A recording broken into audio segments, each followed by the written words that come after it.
you have a weapon already on you, and they were saying that, oh, he was getting bullied by these kids, well, that's premeditated then. It's like either way around this, by him, unaliving a child, it changes the whole totality of the situation. So for me, I was looking at it like, y'all need to stop this. Like, this is not okay.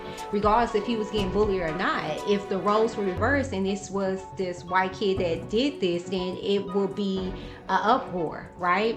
But now it's like we're giving this child an excuse because he's black. There were protests, there were GoFundMe. It's just went crazy, right? Well, this kid is black. The victim that was targeted, black. He felt like he did what he had to do too. Can he get a GoFundMe? Can he get protests? Where's the uproar in regards to space? He felt like he had to do what he had to do. He said it. Whether you see me in jail like this or to be unalive, I'm okay with that. This is the reason why we can't glorify one situation, because it trickles down to the rest. But nobody's in an uproar about Tracy. It's all about Carmelo.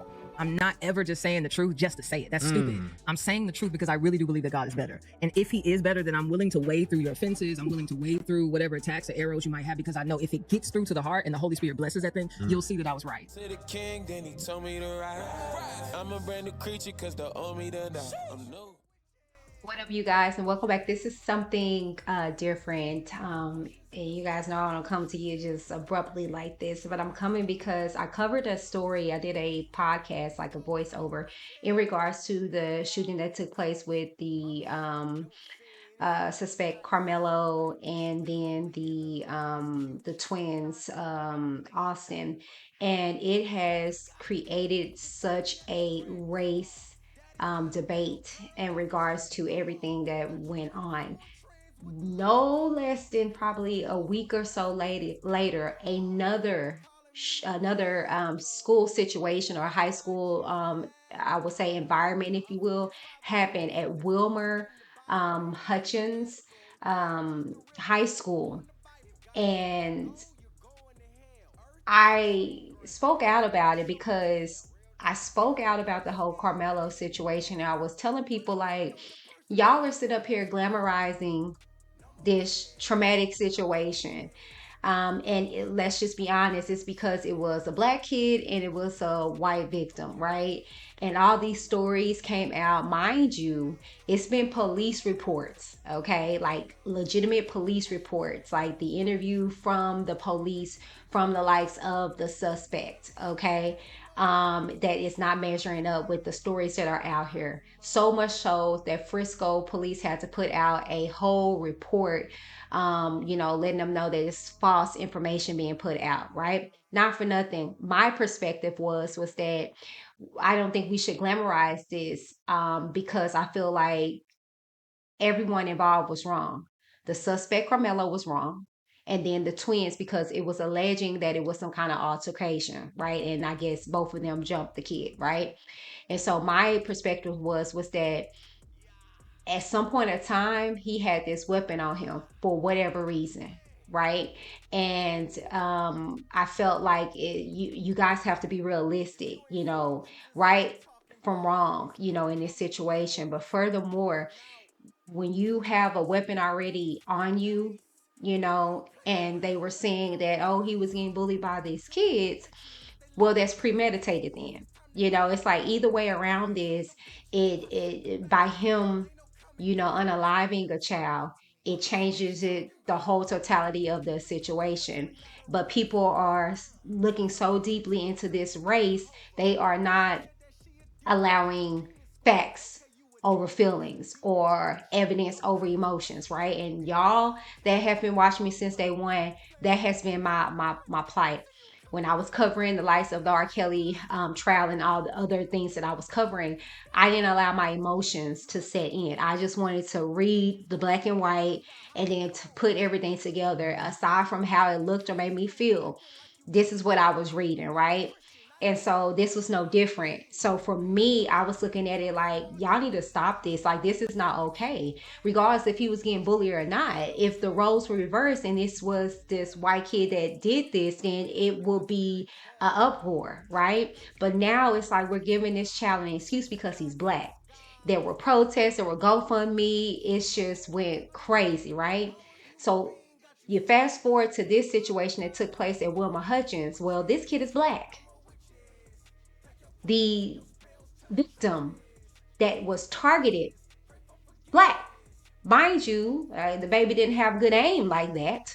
Okay. But 5 casualties from the age of 15 to 18 were hit by this child. His name is Tracy Haynes Jr. And seemed to be some kind of, a little bit of respect when he turned himself in, because he did, very, very amicably. He shook the hands of each officer. You can see, I guess, his dad or some kind of male figure hug on him, love on him, and let him proceed to walk to the authorities, right? Head held high, right? Mind you, he could have ended the life of 5 individuals. But after he did it, what did he do? He took to social media to proclaim that he did it, to proclaim he had to do it because basically the kid that he was targeting said he was going to do it to him. So basically, it was a bullying situation. You threaten me, I threaten you. I'm gonna make good with my threat, though, right? Now, from what I'm hearing, they'll be able to recover these individuals, but this is the mind frame of these children, and that's what I was trying to say in the lights of the whole Carmela situation. Because if you ask me, from what I'm hearing, and it's nowhere around that you can get around with this optic, right? They were saying, well, he was getting bullied weeks before, whatever. Okay, then why sit up under the tent with your bullies? Okay, they said that, well, he went to the same school. That's not factual. They were from 2 different schools. Why are you up under the tent of your ops? Right? Well, they said it was raining and he wanted to get out the rain. Why sit up under a tent with your ops? Okay, they said that the twins were aggressive. They told him to leave. Why not just leave? From what the police report says, that they were telling him to get up out there. I guess some words were exchanged with Carmela saying, he grabbed his backpack knowing he had a weapon and told him, make me move, make me leave. A tussle began to happen, altercation began to happen, and that's when he reached in and grabbed his weapon, I guess, because they were getting the best of him, understood, or whatever the case may be. That's in the police report. Don't know what everybody else is putting out there, but that's in the legitimate police report. Okay. And so the thing is that it's really nowhere around that. And I'm not, trying to be funny in regards to this, but this is stuff that uh, attorneys are going to look at and judges are going to look at, right? And so I don't have emotions in this, in the aspect of when I'm looking at the facts, right? And so in turn with this baby, what do you think they're going to say? Oh, it's okay. The guy said that he was going to do it to you. You were getting bullied. So, self-defense. Nobody's talking about this as loud as they are with the Carmela situation. Because if we go deeper in the context, it's because it's racial. Everybody want to say it's not, but it is. It's very racial. You got so many different networks talking about this situation because of the black kid and the white victim. And it is so sickening, and it's just weird. This is the demon time manifested that these kids were, and some adults were putting into the atmosphere. When I was growing up, I didn't see or hear so much gun violence as I have now. And then the emotional intellect of these kids, that they feel like this is the choices that they have to make, this is what they have to do. With the likes of Carmela, he could just got up and removed himself. Move, get up, go, leave. Why continue to sit there where you're not wanted? I'm get my butt up and move on about my business, but pride come before the fall. Gotta stick your chest out, make me move. Why? Just leave. And I guarantee you that's what's going to be conveyed in court. You could have left. But again, this is a black and white situation. So you can't tell the truth. You can't speak like that. Gotta be black and gotta fight. No, because I don't want to set nobody up for failure. We got to be honest about what is going on. And all these stories that are putting out there, I don't care about that, child. I'm a person about what we're going to talk about in court when they hit the stand. You fast forward to Tracy. He felt like he did what he had to do too. Can he get a GoFundMe? Can he get protest?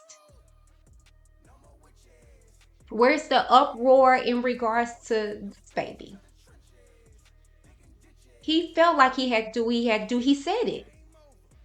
Whether you see me in jail like this or to be unalive, I'm okay with that.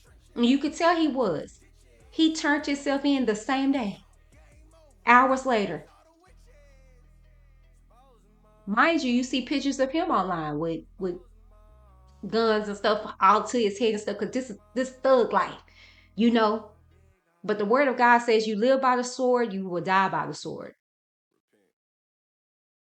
These children aren't getting intellectually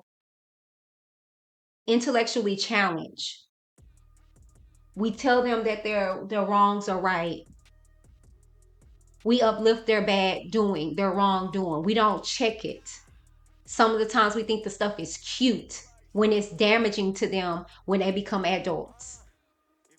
You can't have your way with everything. You can't get your way with everything. And I say this as a mother to a child who is special needs, who gets bullied all the time. I say this as a woman with a disability that gets bullied all the time. Can I come and make ends meet with the likes of people that I have issues with online or that say different things to me because I'm getting bullied? Can I tell my daughter to, go wet armed and just, aim to unalive her bullies? This is the reason why we can't glorify one situation, because it trickles down to the rest. But nobody's in an uproar about Tracy. It's all about Carmelo. And people want to sit there and say media, when if that's the case, you guys are feeding into the media even worse. We are the media if you think about it, social media and stuff like that. But nobody's talking about Tracy. I don't hear nobody talking about this baby who decided to make that choice. Nobody is unalive, but could have been 5 people could have been unalive to a 1. 5 people. He injured 5 people for 1 person. And it's just being suppressed because it's black on black. That's the reason why I wanted to take out the time to talk about this situation, because it's sad to see that it's sad to see that these are the choices that these children feel like that they have to make, that they don't feel like they have the outlets to be able to speak to people about their grievances or what they're feeling inside, the choices that they feel like that they need to make to anybody to maybe kind of redirect them, right? And I get it. I've dealt with kids. I was in education. I remember speaking to 9-year-olds that were sexually active. I remember speaking to 10, 11, 12-year-olds was talking about how they got guns. And about them being in gangs and all this stuff like that, and they were sexually active and stuff like that, and it just hurt my heart. I remember when I was in childcare and I was talking to them, and they were just like kind of latchkey kids, but it was like whenever I was stirring on them, I saw a turnaround. I'm still to this day presently involved with the parents, the kids of the parents, and the kids that I was in their lives with, and they are thankful because I was on their behinds, right? So it's just like, I guess the times that we're in now, a lot of these parents want to be friends to these kids, and you can't do that. I'm not going to be clubbing with you. I'm not going to be partying with you. I don't care what my mama did, your mama did, your daddy did, or whatever. We as parents should be better than the ones before us. We should be better than we were. Okay? All right. We should be better than we were. Because I know as an aunt to my nieces and nephews and stuff like that, I was young. So I was having them do inappropriate stuff that I think, as far as like how they were dancing and all this stuff like that or whatever, because you think it's cute when you don't have the emotional intellect of an adult. But as an adult, I make better choices. And I try to instill that into my children. So I just wanted to come out here and just give my little grievances, my little 1 2 1 2 in regards to everything. They want to hold you guys, but let me know what y'all think in the comments down below. And I will see you guys on the next video. Until then, y'all be safe out here. Pray for your children and pray for people's children, because it's needed. These kids are losing it. God bless. Thank you so very much for tuning into this video. I pray that you got something from it. And if you did, make sure you like, share, and subscribe to the channel if you have not done so already. And let me know down in the comments what you thought about the video. As well as please follow me on all my social media. You can see it down here. And I look forward to seeing you on the next video. Until then, God bless.